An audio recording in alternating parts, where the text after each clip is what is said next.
Dans cette vidéo du chapitre 29 de mes notes de cours, je vais maintenant résoudre une première situation dans la section 1.9 de Séguin sur le champ électrique généré par une pipiuc, soit la situation 1 qui porte le même nom et dont on peut prendre connaissance à la page 81 de Séguin. Après la première lecture, on va maintenant en faire une deuxième pour identifier nos données, réaliser notre dessin soit l'un après l'autre, soit simultanément. On nous parle que c'est une plaque carrée mesurant 2 mètres de côté. Donc le premier chiffre que je rencontre, c'est lié à la dimension de la plaque de 2 mètres. Je l'ai appelée L. J'ai dessiné ici ma plaque en perspective, donc une plaque carrée, c'est-à-dire que chacun des deux côtés a une dimension de L. La lecture se poursuit en nous disant que la plaque porte une charge de moins 10 nanocoulomb, moins 10 fois 10 à la moins 9 coulomb. C'est la charge de la plaque. Donc, à quelque part sur la plaque, je vais avoir montré que c'est une plaque négative et je vais avoir mis ma variable Q.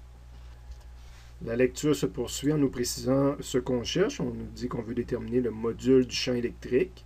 Donc, on a connu un champ électrique, donc des newtons par coulomb, valeur de E, à 1 cm de la plaque de distance. Donc, j'ai mis un petit r pour distance 0.01, mais également un autre endroit à 2 cm de distance. Donc, c'est pour ça que je prends l'indice 1 et 2 parce que je cherche deux fois mon champ électrique. Donc, j'ai E1 et E2. On a déjà mentionné évidemment que pour qu'on ait un champ facile à calculer, pour lequel s'applique une formule de physique, une grande plaque plane uniformément chargée doit être infinie, donc on doit être relativement près de la plaque. Je n'ai pas ici un dessin parfaitement à l'échelle pour montrer cette notion-là. Bon, il reste que je me suis mis premièrement une distance R1 de la plaque. Je me suis mis au centre de la plaque justement pour montrer que je suis loin des barres. Et à cette distance-là, j'ai un champ E1 dirigé vers la plaque parce que la plaque est négative. Et à une distance R2, j'ai un champ E2 dirigé vers la plaque, mais je n'ai pas encore dessiné les vecteurs comme tels parce que je n'ai pas déterminé la longueur, puis peut-être que ma logique voudrait que je suis plus loin ici, que le champ soit plus faible. Donc pour l'instant, les longueurs ne sont pas encore officiellement dessinées. Elles vont l'être dans un instant, dès que je vais aller chercher la formule que j'ai besoin pour calculer mon inconnu. Évidemment, là, j'ai de l'aide parce que je sais que je suis dans le chapitre 29, quand on fait des problèmes sur des pipiuc.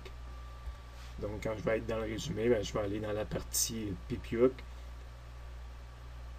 qui est montrée ici. Donc, une densité de surface, puis le champ électrique pour une pipiuc, 2πk fois la charge surfacique, ou encore carrément la charge surfacique divisée par 2 fois epsilon 0. Je cherche E, le reste m'apparaît comme soit connu, soit calculable avec les données qui m'ont été données. Je vais résoudre avec cette équation-là. Et dès que ce choix-là est fait, que je l'ai retranscrit ici, première observation, sigma va dépendre de la charge et des dimensions de la plaque, de l'air. Le 2, c'est une constante, epsilon 0, c'est une constante. Je suis indépendant de R1 et de R2. Donc, je sais que les deux vecteurs devraient être égales. Quand j'applique ma formule, que je l'applique pour E1 ou que je l'applique pour E2, ça va me donner la même chose. Donc, je l'applique une fois.